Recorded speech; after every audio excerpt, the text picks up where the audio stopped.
So we'll begin the session today with a very important definition and a new type of concept. Yeah, Bhargav, I will keep some time towards the end of the session for discussing of doubts. But the first part of the session, I want to discuss certain new concepts as part of Newton's laws of motion. Okay, so we'll keep the doubts for towards the end. So we will start by understanding something called an inertial frame versus a non-inertial frame. If you've gone through the text or any reference book of Newton's laws of motion, you would have heard the term reference frame. And in that, we'll talk about two types of reference frames, inertial frame and non-inertial frame. So first of all, let us talk about the general idea of reference frame.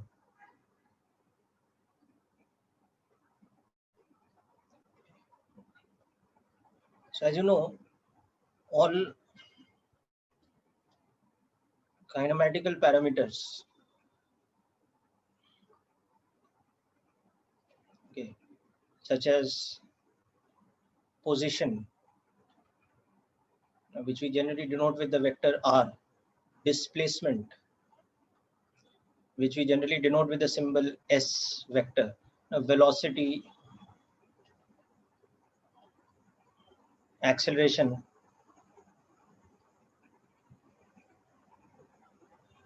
etc. They're all expressed with respect to a reference frame or a system of reference, which is nothing but a coordinate frame with a particular point defined as the origin and the mutually perpendicular directions defined as x, y, and z axis. Okay, so all such things like position, velocity, displacement, acceleration, etc., are defined with respect to a reference frame, or you can think of that as a system of axes.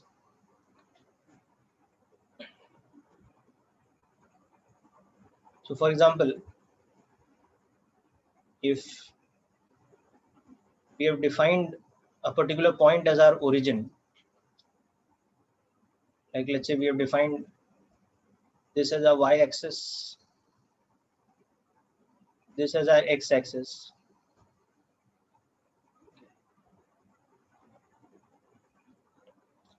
and this particular point, let's say it has coordinates x1, y1.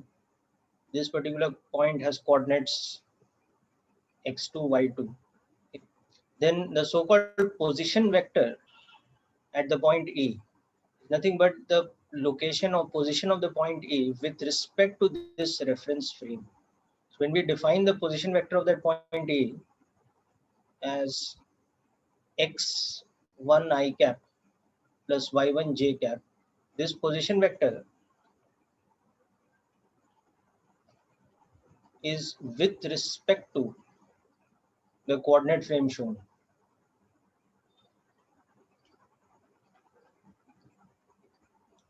And that coordinate frame drawn only is our reference frame. So like that, similarly, if the body, or let's say if a particle moves from the position A to B, then the displacement will be defined as the position at B minus the position at A. So the displacement here will be defined as x2 minus x1 I cap plus y2 minus y1 j cap. But again, this definition of the displacement that we are showing in terms of the expression written here, or you can also show it in terms of the actual vector. So this vector joining the origin with the point B would be the position vector of the point B, RB. So the displacement from A to B would be nothing but the vector from A to B, which you can see in the vector triangle is nothing but the difference of these two vectors. So this is the displacement vector that we're talking about. So anyway, whatever we're doing here, all these definitions, they are with respect to this coordinate frame. So they are with respect to this reference frame. So again, this is also defined. It is defined with respect to the given reference frame. Okay, so that's about reference frames. Just make a quick note of this, then we'll discuss about the context of reference frames in Newton's laws of motion.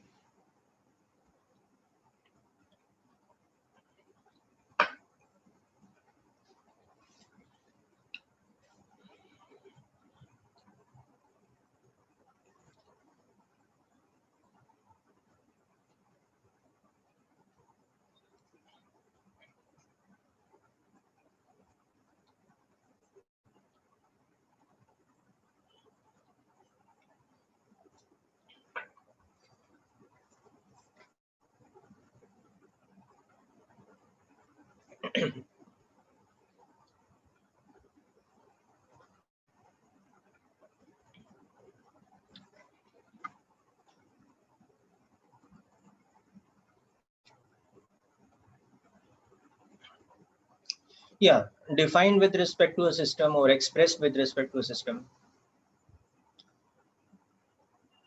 That's the same thing, Bhargav, yes.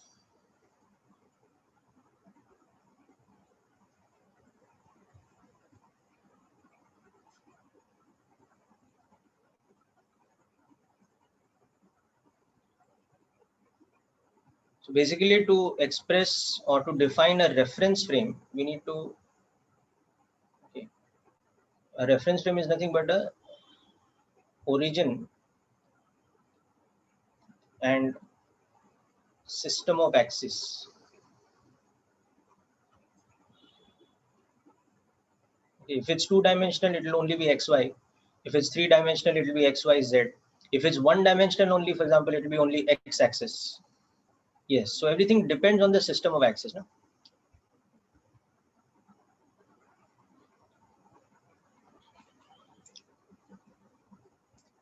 So accordingly now, when we look at, now in certain situations,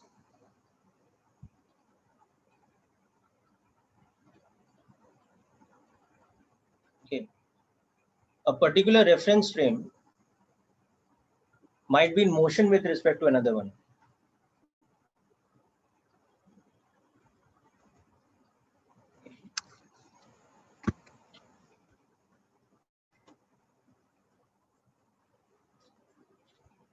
A particular reference frame that we're drawing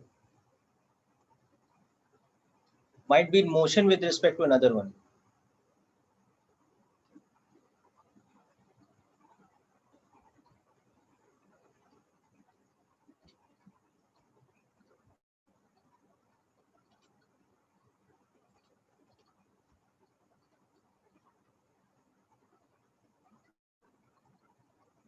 Another reference frame.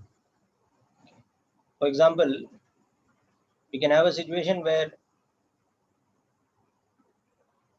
you have a person who's inside a car or a bus or whatever, which is moving at a speed of, let us say, 5 meters per second. And you have another person B who's at rest on the street. Okay. And you might have, let's say, another person C on a bike, which is moving with a velocity of, let's say, 20 meters per second. Okay, so what will happen that in this case, in B's reference frame, okay, which is stationary on the ground, so-called, okay, the velocity of the person C will be 20 meters per second in magnitude. However, in the other person's reference frame, yeah, Harsh, I'll take you back. Just let's finish off this example. Whereas in E's reference frame, so that is a system of axes fixed to the moving bus. What will happen? Okay, the velocity of C as seen by A will be only 15 meters per second because A himself is moving at 5 meters per second, whereas the velocity of C as seen by B will be this. So this difference appears because velocity of C as seen by B is not the same thing as velocity of C as seen by A, because B's reference frame and A's reference frame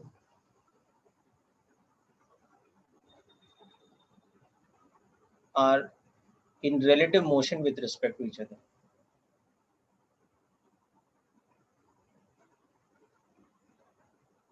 Okay, and then that's a matter of kinematics, how to figure this out. Okay, so we will not discuss so much about that here. Just making a note of this point here, that in certain cases, if one reference frame is moving with respect to another, okay, then something like this might happen, that what we measure with respect to B's frame will not be the same thing as what we measure with respect to A's frame, because A and B's frame are in motion with respect to each other. Okay, so hope this example is clear. So I'll just minimize this a little more and you can take down the whole thing. Okay, then we'll come to the main point after this, that how this is significant in terms of our Newton's laws of motion. So we'll think about reference frames, how this becomes significant. We'll discuss about that.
Okay, so hope this aspect is clear.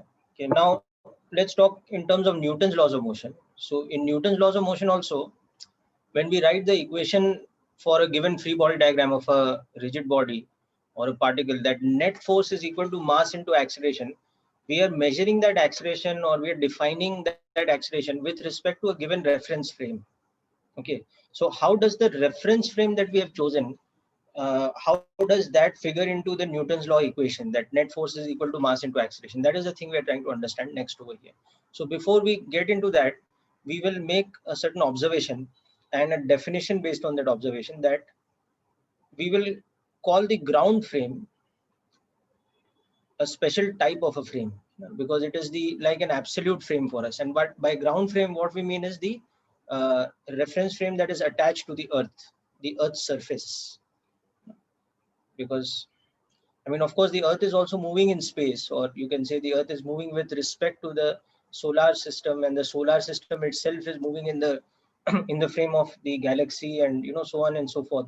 But since as our experience of everything at an experimental level or at a practical level is with respect to the surface of the earth. So we take the surface of the earth as our absolute reference frame. Okay, you still want to copy down? All right. Okay. Right. Okay. I'll just scroll back up. Right. So finish writing this down. We'll continue after that. Harish.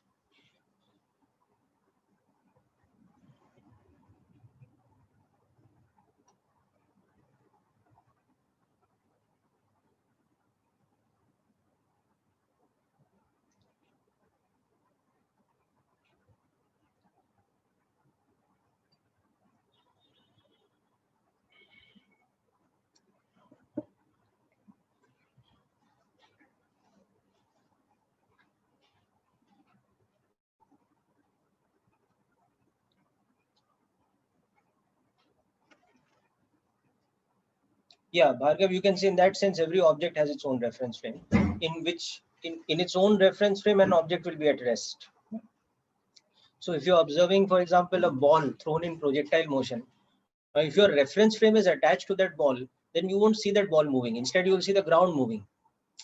It's like, when you see an elevator going up, you're on the ground, so you see the elevator going up. But if you were standing inside the elevator, then in your frame, the elevator is at rest, and it's the ground that is going down with respect to you. Now imagine yourself inside a bubble lift. You know that, okay, actually you're going up and the ground is stationary, but how it appears to you? It appears to you that the elevator is stationary and the ground is going down with respect to you. Okay, so that is the whole thing about a reference frame. Okay, so now of course we have to understand that. So that's a matter of kinematics and motion, which there's an entire part of kinematics called relative motion. But here we have to see how that is. Okay, thanks, Harsh. So we have to see how that is important in context of Newton's laws of motion. Okay, so before we start with reference frames over here, I mean, before we start with application of Newton's laws again with respect to reference frame, we will make a definition of something called an inertial reference frame. Okay, or an inertial frame of reference.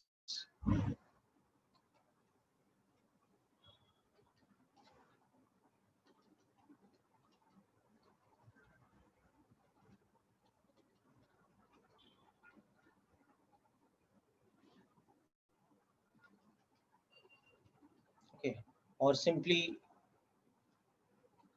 inertial frame from now on, or even in short form, just the abbreviation IF. Okay. So now listen very closely. An inertial frame is defined as any reference frame which is either at rest with respect to the ground, okay, or it is moving with uniform motion. That means uniform velocity. That means zero acceleration with respect to ground.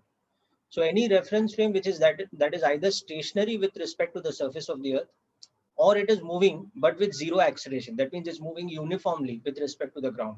Such a reference frame is called an inertial reference frame. Okay, so any reference frame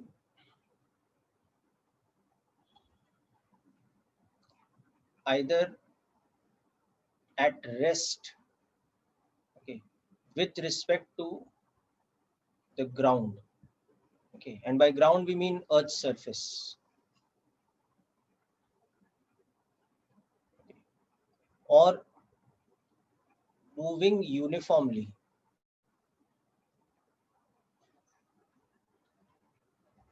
Okay, by that we mean moving with zero acceleration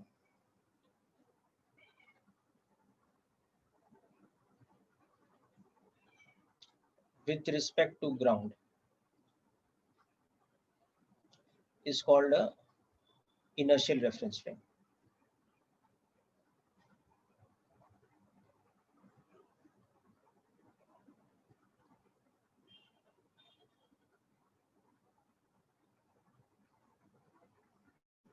Okay. And Newton's second law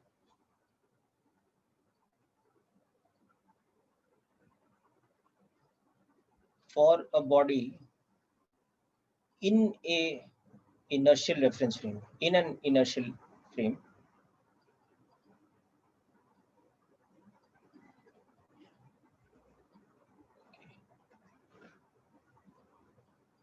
is defined by this. I mean, the proper definition is that net force is equal to rate of change of momentum, but that becomes this for fixed mass. And here we are generally talking about particle dynamics, so we are talking about fixed mass only, where this is the vector sum. So this is something that we are familiar with, okay, of all forces acting on body. Okay, so this is something that we are already familiar with, but we are now just making note of the fact that in which frame, which type of frame this equation is written. It's written in inertial frame. That means it is written in a frame in which we have measured the acceleration such that that frame is either at rest with respect to the ground, or it is moving with uniform velocity. It should not be moving with acceleration. Only then it is called an inertial frame. And in the inertial frame, the Newton's second law is defined by this particular equation, that net force is equal to mass into acceleration for a fixed mass.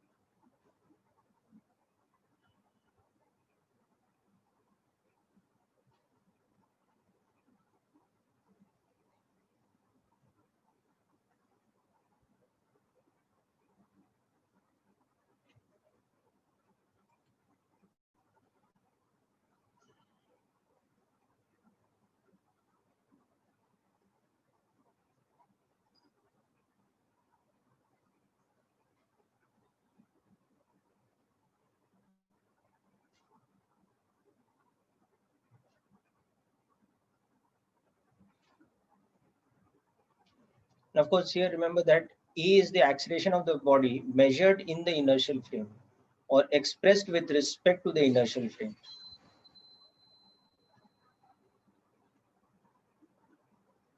Okay. With respect to the inertial frame.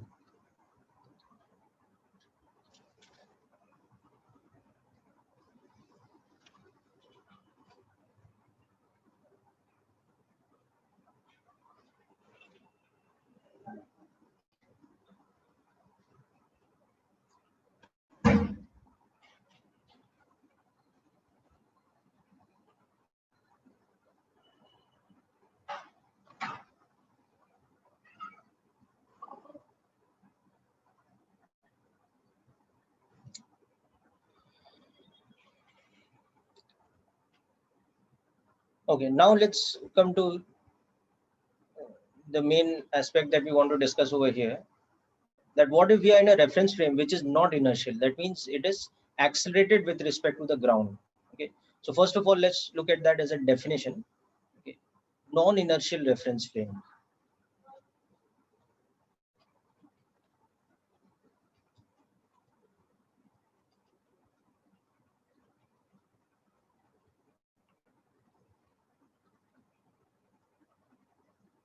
Okay. Or simply non-inertial frame. You can just give it a short form of NIF from now on. So this is defined as any reference frame moving with acceleration.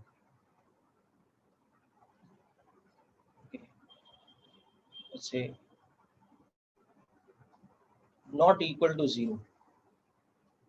Non-zero acceleration with respect to ground is called a non-inertial frame, or from now on we'll just in short refer it to as NIF. Okay. Yeah, I'll bring you back to that part if you haven't finished copying. Okay.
to 20.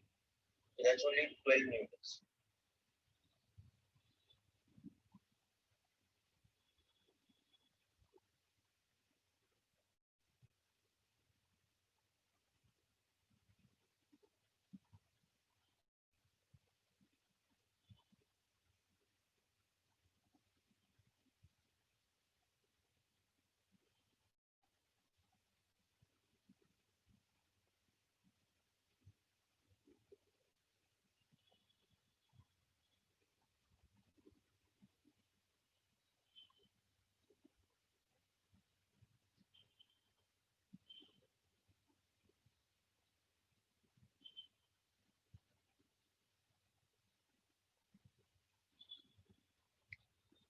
No, that is not necessary, Bhargav. Okay, so let's move ahead first. Then we'll understand more about this. Okay.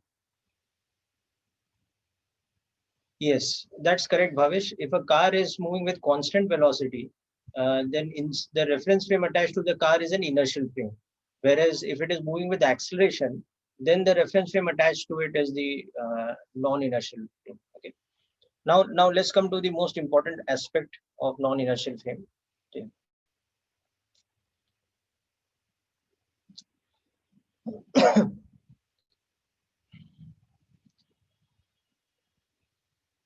So what happens is when a body is in a non-inertial frame, it experiences a type of force.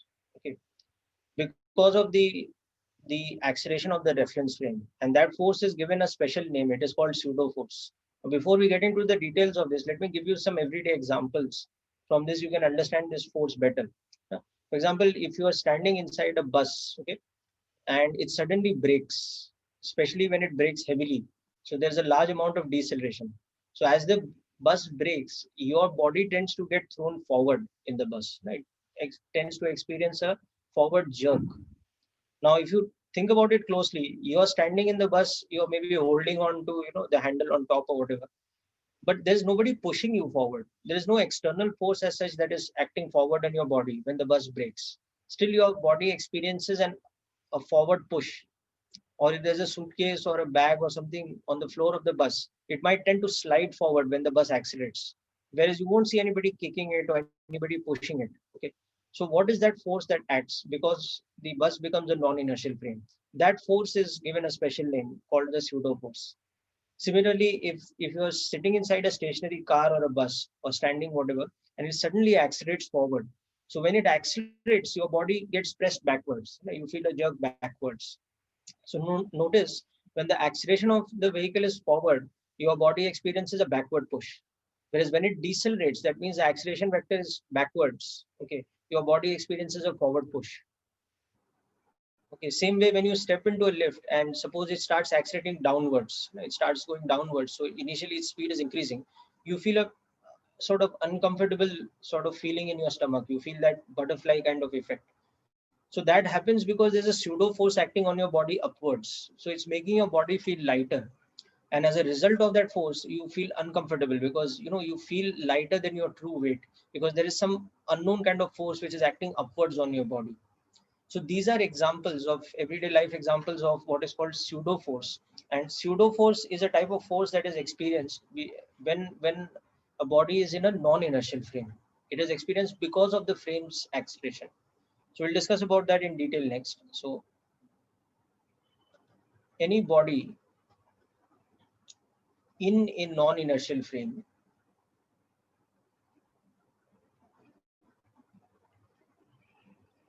experiences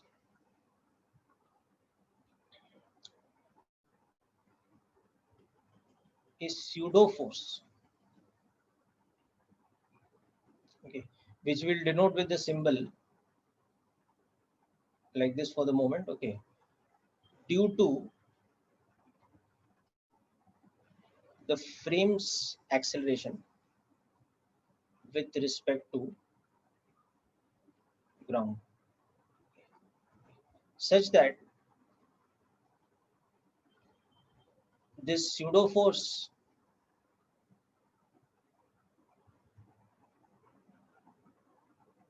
has a magnitude equal to mass of the body into acceleration of the frame.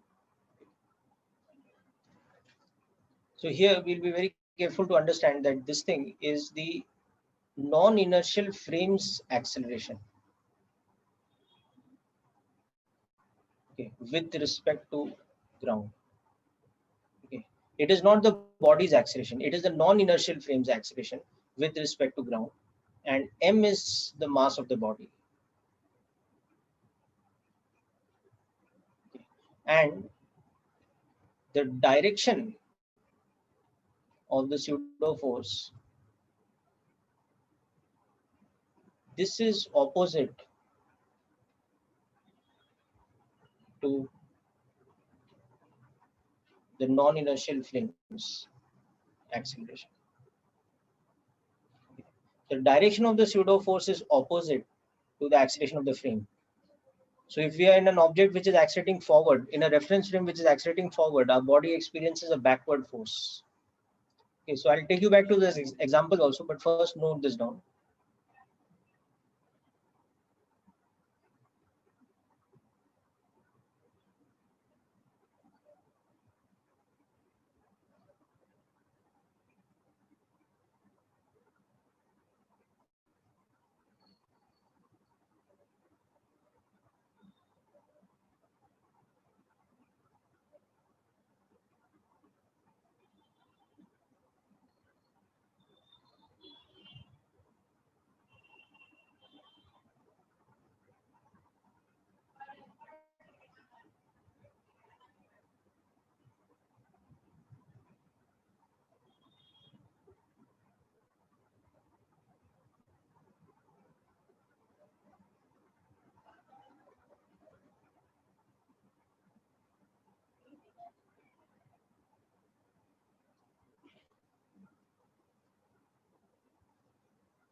Yeah, it is partly inertia. I'll explain to you, okay, Bhavesh.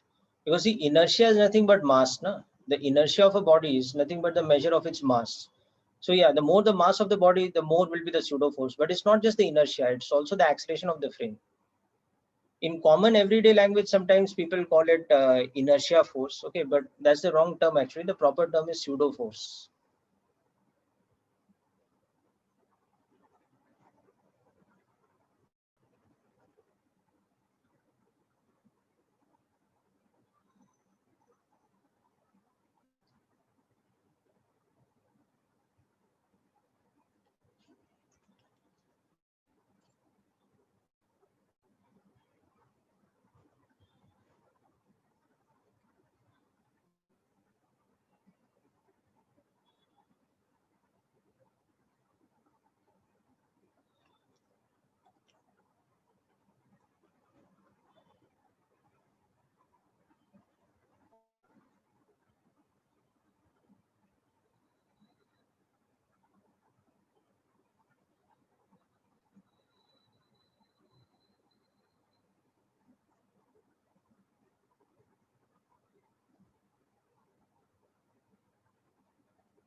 Okay, so let's just quickly visualize those examples we are talking about, everyday examples of pseudo force.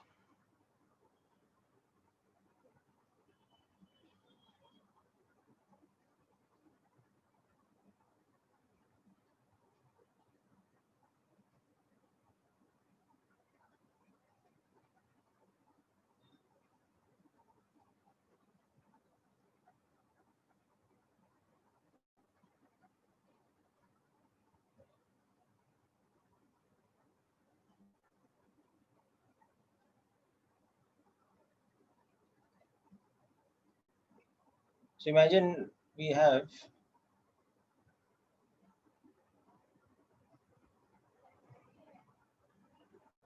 a vehicle that was initially stationary but suddenly accelerates. So you might have a person standing inside the vehicle, or you might have a block inside the vehicle. But if it accelerates forward, okay, then their bodies will experience this.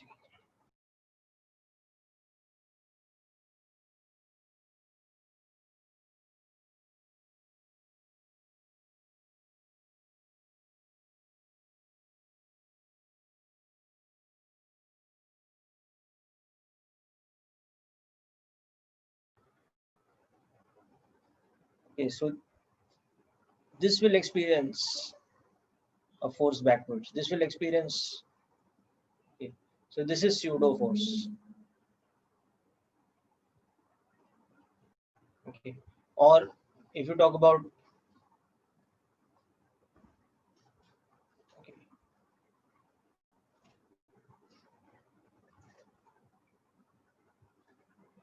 so if something is accelerating downwards, if you're in a reference frame that is accelerating downwards, then your body will experience an upward pseudo force.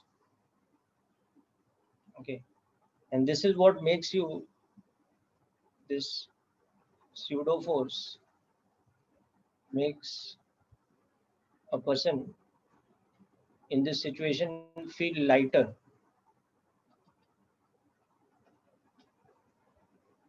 because it's against gravity. Okay, so you get that feeling of butterflies in your stomach,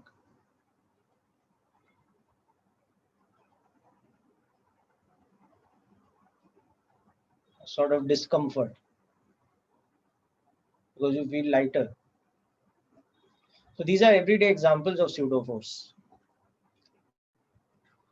Okay, so the term pseudo actually means imaginary, and the term pseudo force here is used because there is no real agent for the force. There's no external agent who's applying the force. Okay, like when we talk about gravity, the external agent is the Earth's mass. The Earth's mass is pulling a body or a person or any object downwards towards its surface. So that is the agent. When we talk about contact force, it is one surface pushing against the other. So that is the agent of the force. When we talk about pseudo force, there is no real agent. Okay, the force acts because the frame of reference has an acceleration with respect to the ground. So it seemingly has an invisible or an imaginary agent. That is why the term pseudo pseudo force is used. But the force is not imaginary. The force is very real, as these examples are showing you. You have yourself experienced it in everyday life. Okay, so it's very much real force. It is just that there is no real external agent for it. Hence, the term pseudo force is used. Now, people also use the term inertia force for it in everyday language, but the proper technical term in physics is pseudo force. Okay, the reason why they probably use the term inertia force is because it partly comes from the property of inertia of a body. A body wants to continue in its state of rest, but the reference frame it is in is accelerating. So that tendency to for it to want to continue in its state of rest or motion, that contributes towards the pseudo force acting on it. Okay. So make a note of this, please. We will continue from this point.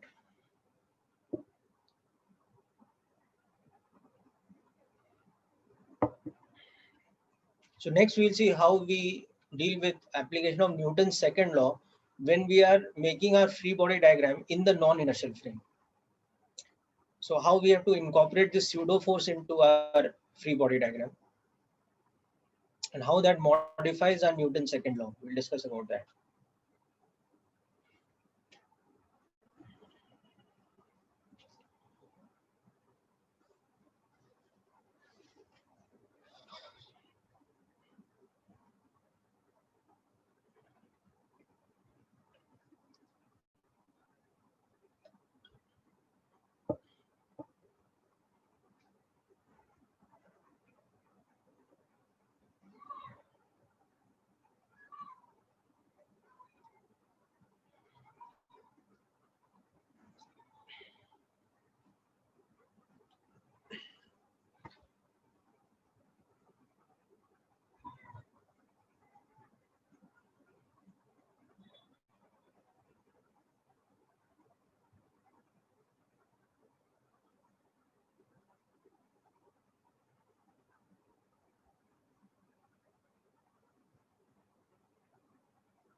Okay, so as I was saying, now let's look at the application of Newton's second law in a non-inertial frame.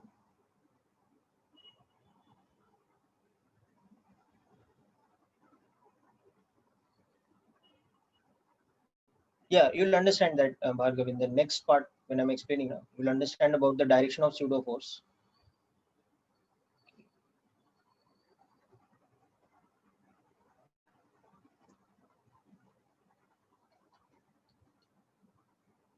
So for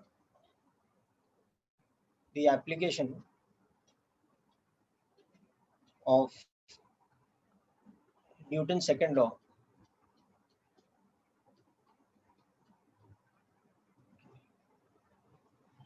for a body mass m in a non-inertial frame, okay, such that that non-inertial frame itself, such that the non-inertial frame's acceleration is a naught with respect to ground. Okay. So for the application of Newton's second law for a body in this kind of a reference frame, okay, pseudo force must be included in the free body diagram, okay, such that the pseudo force is given by the formula minus ma naught, okay, or the magnitude of the pseudo force is equal to ma naught, but the direction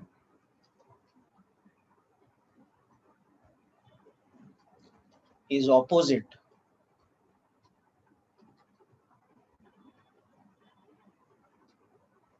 to a naught, where remember a naught is the acceleration of the frame. Okay, so Newton's second law then becomes that the net force plus the pseudo force, we have to include the pseudo force, okay, equals to mass into acceleration, where of course E is now the acceleration of the body with respect to the non-inertial frame, not with respect to the ground frame, but with respect to the non-inertial frame. Okay. So this might seem a little bit complicated right now. Just write this down. I'll explain it with examples and it will become very clear. Okay. Now, in certain situations, the body of concern might be at rest inside the non-inertial frame, in which case E will be 0. So make sure you understand here, A naught and E are two different things. A naught is the acceleration of the reference frame, whereas E is the acceleration of the body with respect to that frame. So the two or three examples that I showed you above of the everyday examples of non-inertial frame, in that the body was at rest with respect to the frame. Okay, you are standing inside the elevator, so the elevator's frame, your body is at rest, but the elevator has a downward acceleration a naught. Okay, however, that need not always be the case. Now you could be moving in the non-inertial frame, like a person might be running inside a bus which already is a non-inertial frame. In that case, that person inside that bus has some acceleration with respect to that frame. So in this equation, that acceleration is A, whereas A naught is the acceleration of the non-inertial frame.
Okay, so let's understand this example.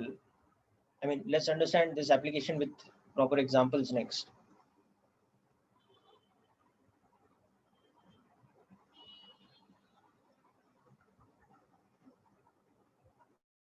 Yes, I'll explain that point. Okay, to become clear with the application examples we are doing. Okay, so now let us see this situation. Okay. Let's take the example of our elevator, which is accelerating upwards. So you haven't finished writing? Okay, okay.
Okay, so let's come back to this.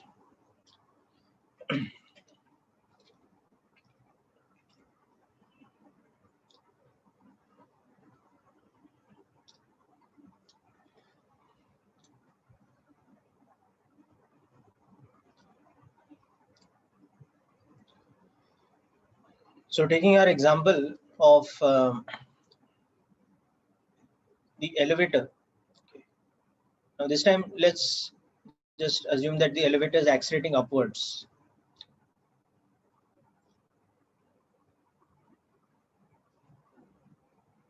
So it has an upward acceleration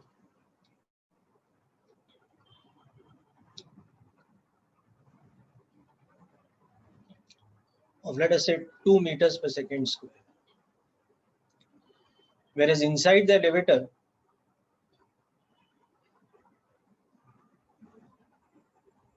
we have suspended a block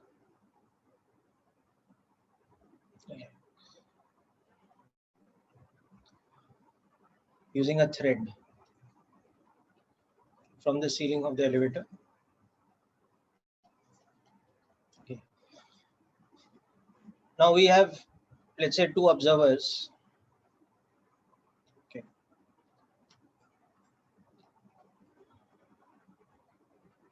One is Harsh, who is inside the elevator. Okay. And our second observer, let's say Ayushi, who's stationary on the ground below. Okay. So what we have to do here is we have to, of course, take G, acceleration due to gravity, as 10 meters per second square, and the mass of the block as 10 kilograms. Okay. So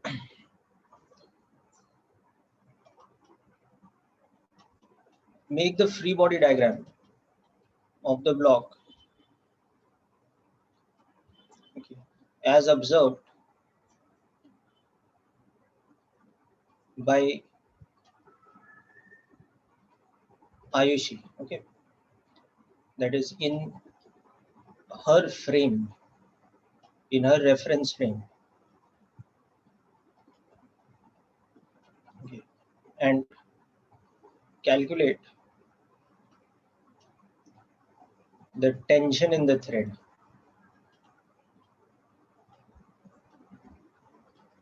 Okay. And then we will repeat this whole thing, but in the reference frame of Harsh, okay, who is standing inside the elevator. So in his frame, what does the free body diagram look like? And according to the application of Newton's second law in Harsh's frame, what will be the tension in the string? That's the second thing we'll do.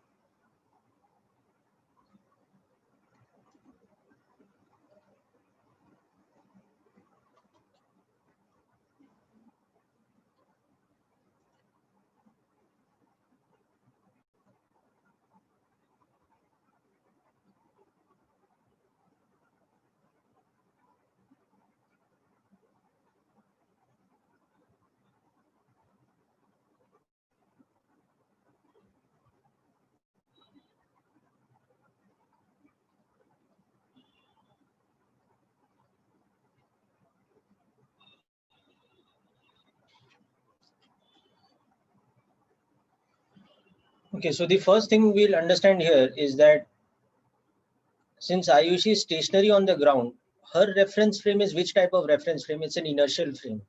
Okay. However, since she is stationary on the ground, she will be seeing the block moving upwards. Okay, in her frame, what is happening? She is seeing the block accelerating upwards with an acceleration of 2 meters per second square. We'll come to Harsh's reference frame second part, but first part, what is Ayushi observing? That the block is accelerating upwards, vertically upwards at 2 meters per second square. And what type of reference frame is her frame? It is the inertial frame because she's stationary on the ground. Okay, so just make the free body diagram and calculate the tension. Tell me how much it is in newtons.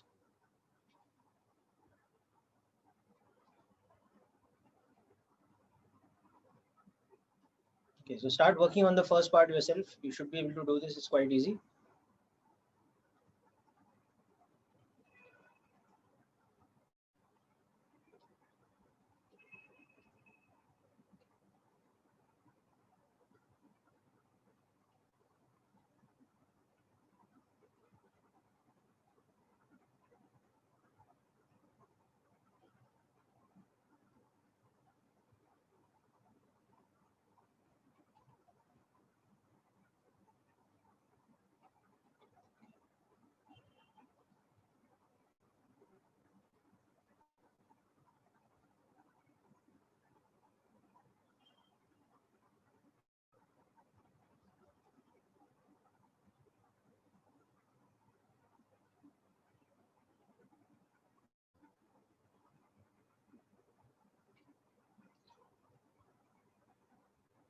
No, that's not correct, Bhavesh. Make sure you write Newton's equation correctly. Net force is mass into acceleration. The acceleration is upwards.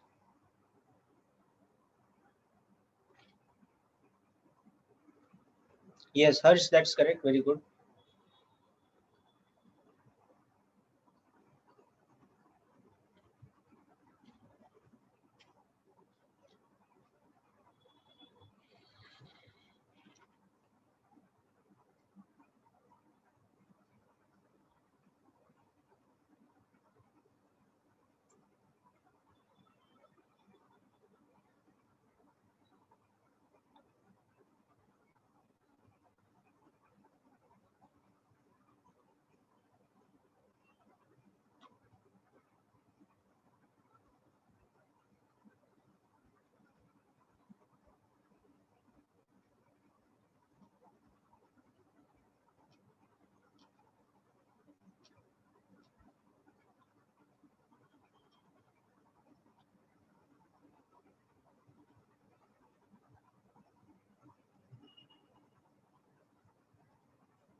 Yeah, so the correct answer will be 120 newtons. Harsh, your answer is correct.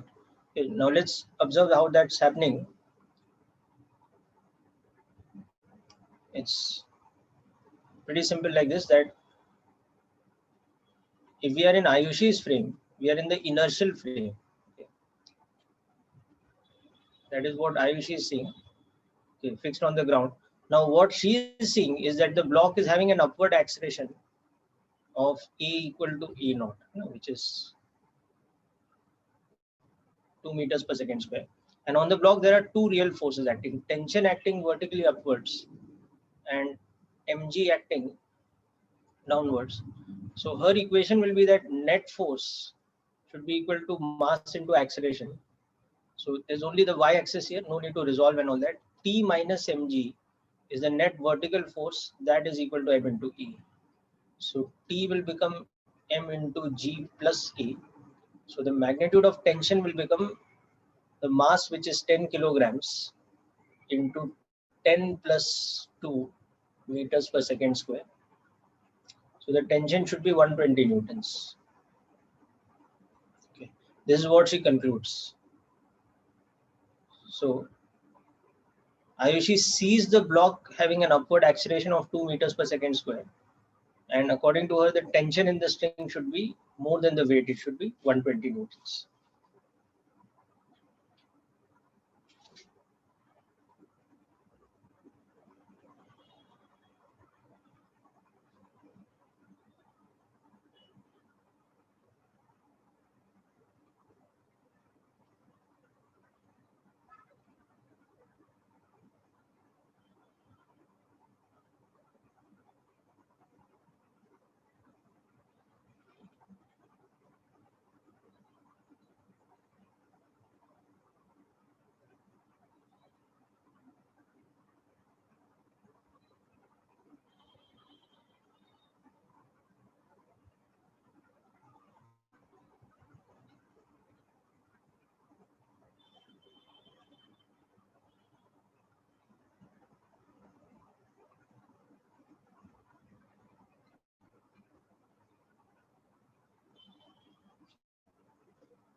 Okay, people, so hope this is 100% clear. Now let's come to what is happening in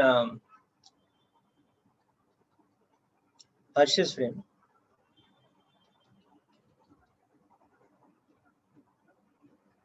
So Harsh's reference frame is the non-inertial frame.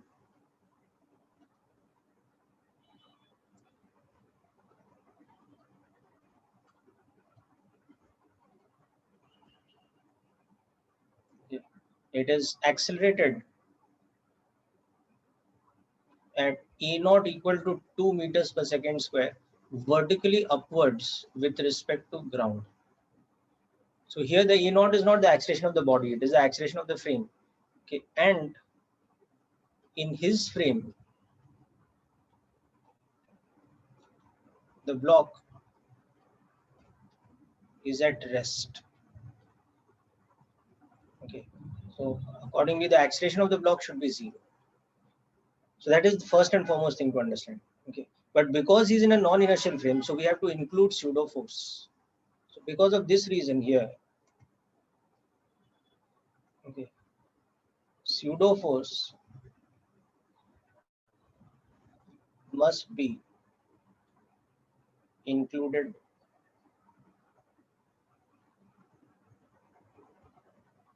in the free body diagram.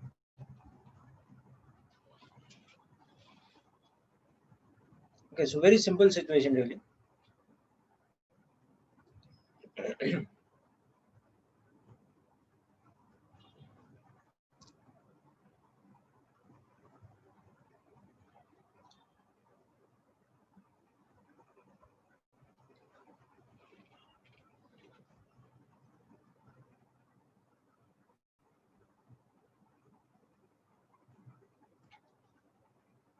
So now what is happening is that if you imagine your reference frame is the one Harsh is in, the non-inertial frame. So your reference frame is vertically accelerated at E naught. Okay. Whereas the block in your frame is at rest. Its acceleration is 0. Okay. But first and foremost, there is pseudo force, MA naught. In fact, let's do one thing. Let's just write this as the pseudo force. We'll write its magnitude later.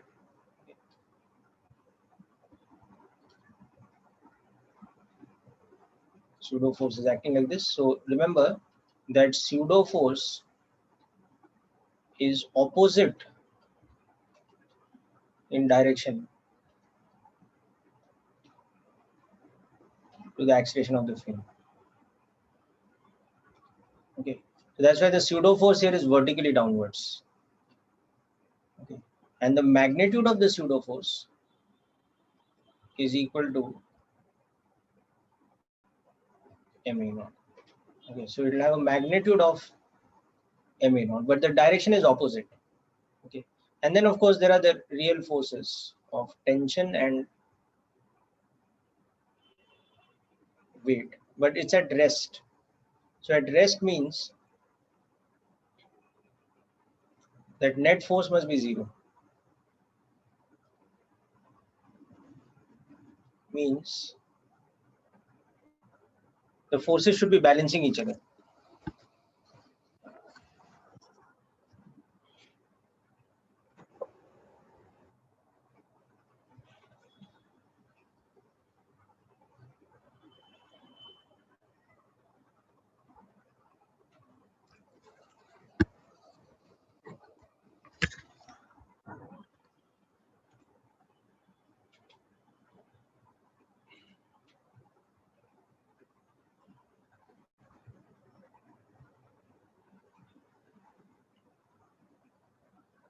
Okay, so tension should be balancing the sum of pseudo force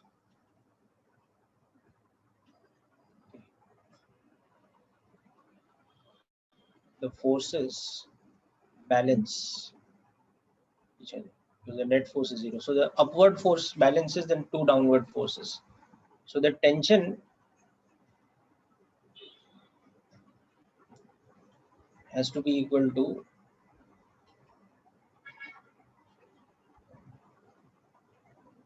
so the same conclusion, which has to be the case. Now, it cannot be that the tension is two different things just because we have used two different set of reference frames.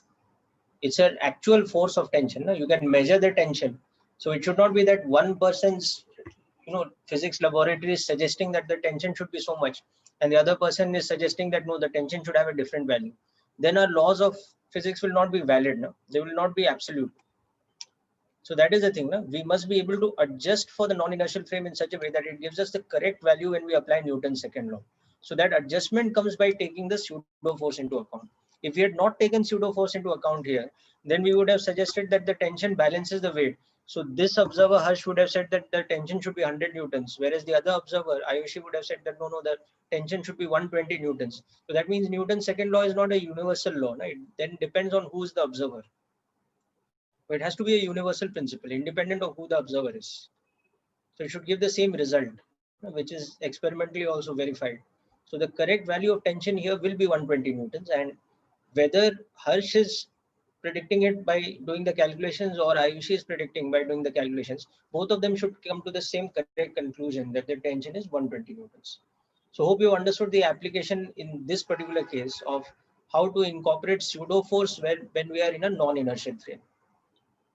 Okay. So we will initially see some easy examples like this where we will cross-reference the inertial frame and the non-inertial frame situation.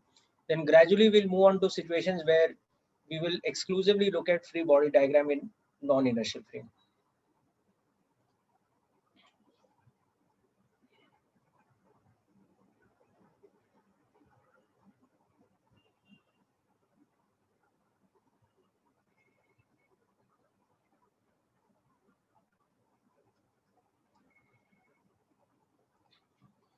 Okay, so just make sure to note all this down correctly.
All right, let's move on to our next example.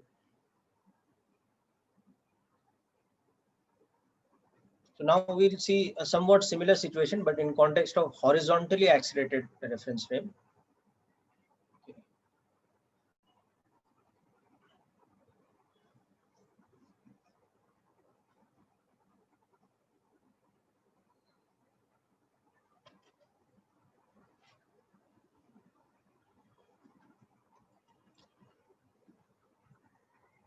Okay, so in this case now what is happening is that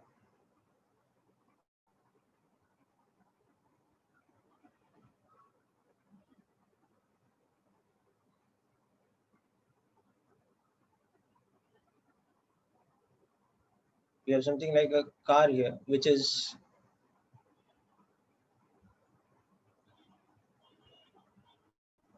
accelerating in this direction. Okay, and inside the car we have placed a block which is right against the rear wall of the car.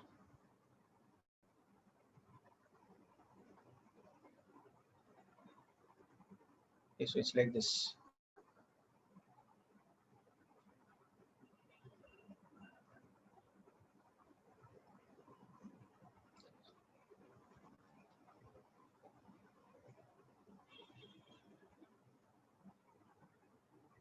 So a block of mass, let's say 50 kilograms,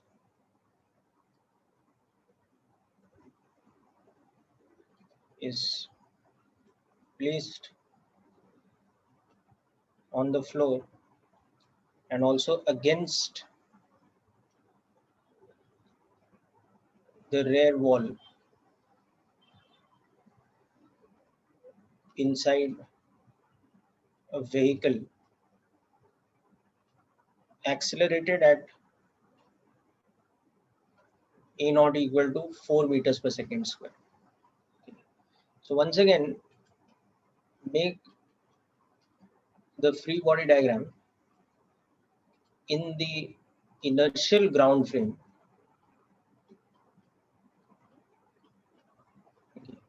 And calculate all contact forces, that is normal reactions,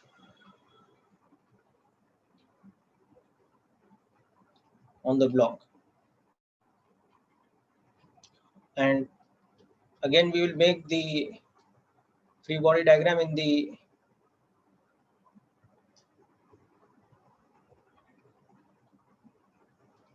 non-inertial frame of the attached to the vehicle, and we'll understand how to incorporate that also.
Okay, so just work this out. Take the value of G as 10.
No, in both the cases, na, you will see that there are two contact forces. One that the wall is applying and one that the floor is applying. Okay.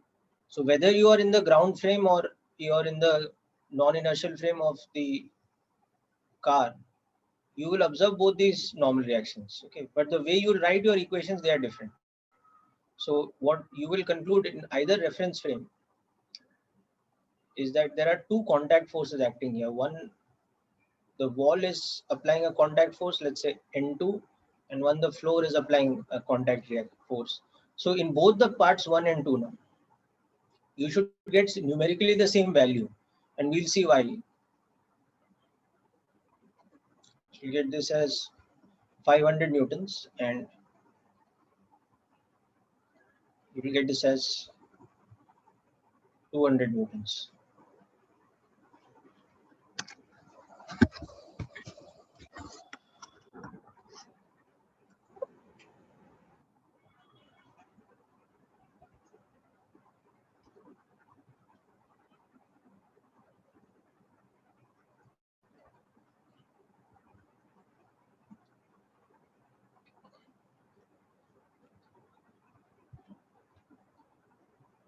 In both these cases, you'll get the same.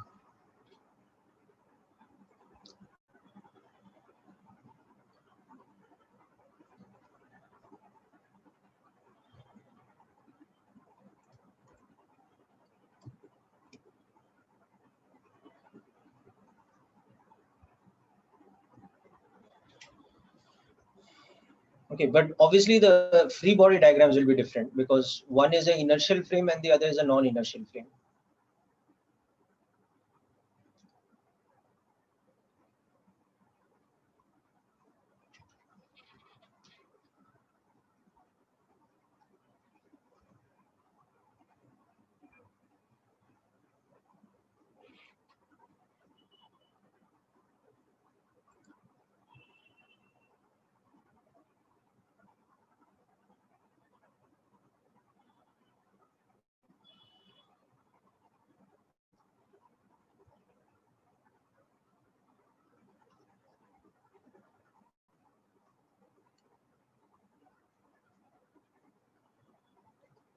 Okay, so first let's observe what's happening in the ground frame.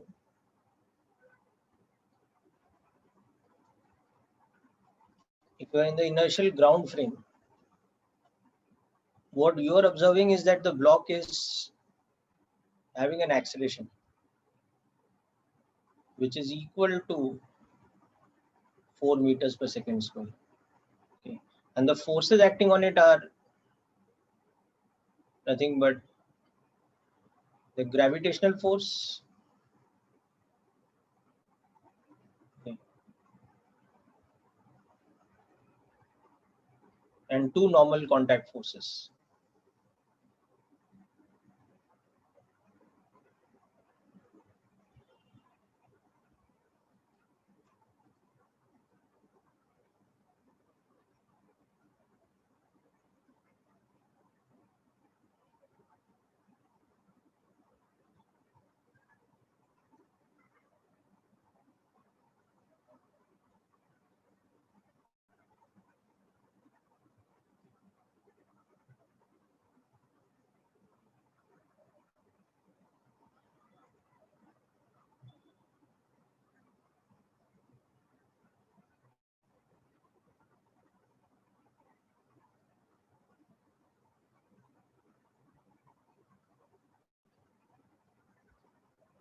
Okay, so N1 balances mg and N2 provides the acceleration.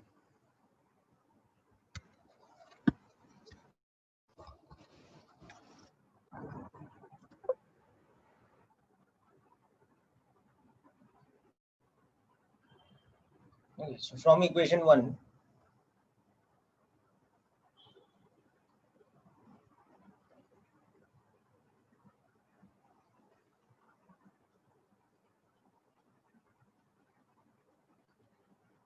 and from the second equation,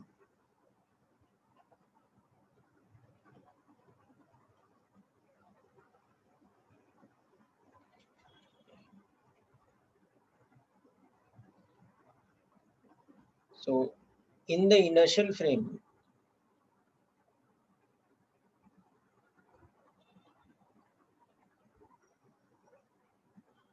the block has acceleration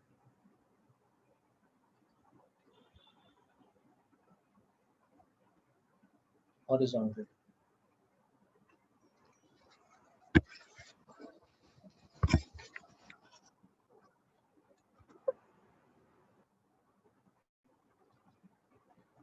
As you can see. Whereas when you repeat this whole analysis in the non-inertial frame, you can see you will get a very different situation.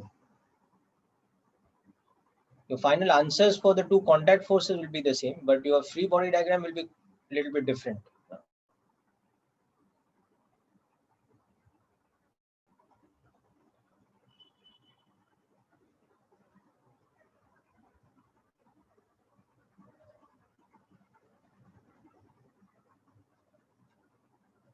So this time your frame is having this acceleration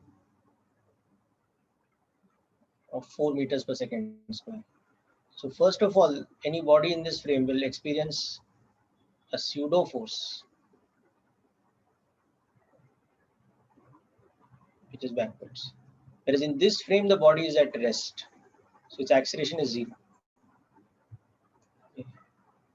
And again, there are two contact forces acting on it, NMG.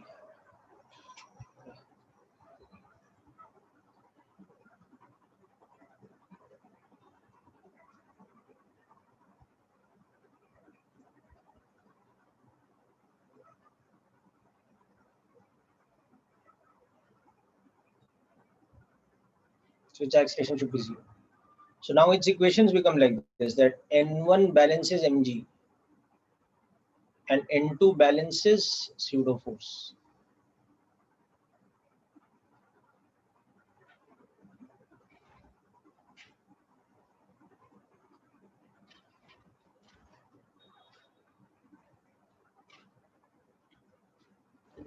So from the first equation, know that the magnitude of normal reaction will become, and from the second equation, the normal reaction from the wall, that will have a magnitude of pseudo force, which has the magnitude of m into a naught. The direction is opposite to the acceleration, and the magnitude is proportional to the magnitude of this acceleration. So it's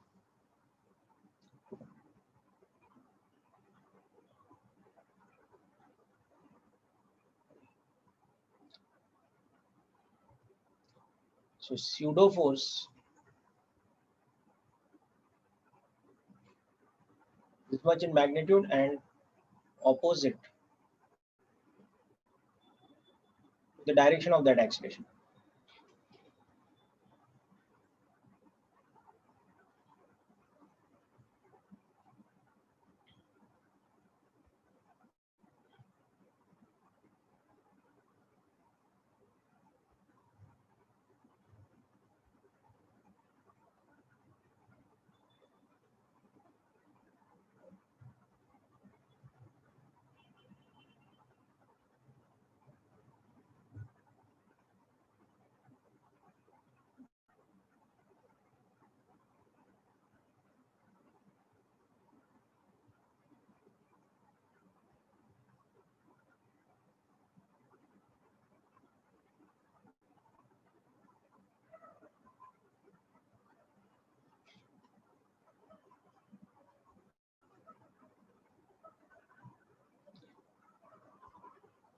See the acceleration of the body. Now, what is providing the forward acceleration is the contact force. No,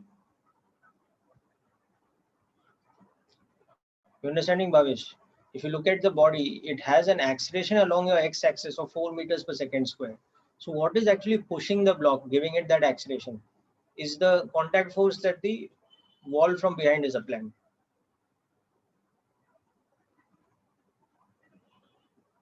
So this normal reaction N2 is providing the horizontal acceleration E. Is it clear now, Bhavesh?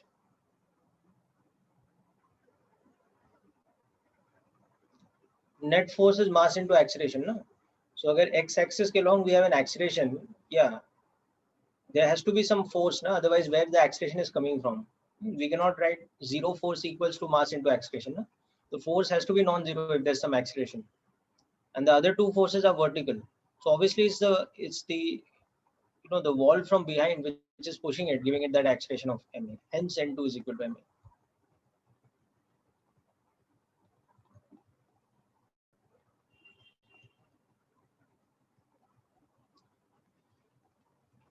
So hope this is clear now and you have understood. Yeah, okay.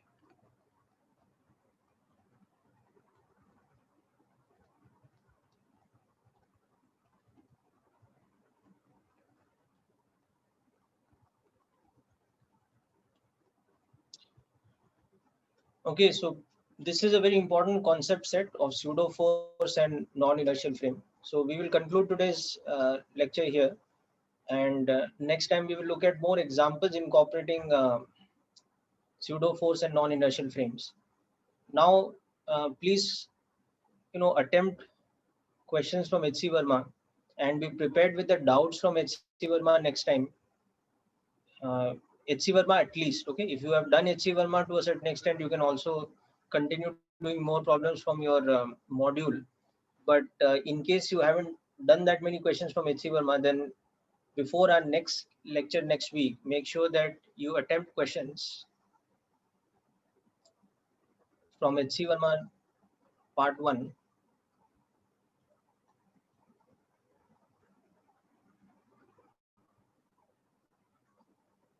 Newton's laws of motion chapter.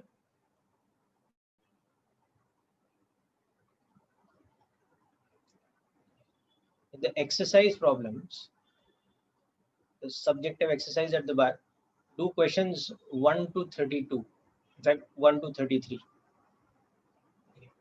So you will have questions which involve pseudo force and non-inertial frame. You will have questions which involve system of pulleys, which we discussed last time, the double pulley systems where there is constraint relation and things like that, and obviously inclined plane and this thing.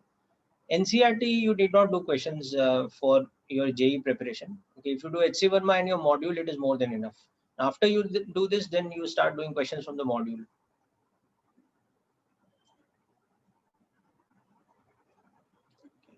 So next time we will be discussing few of the questions from.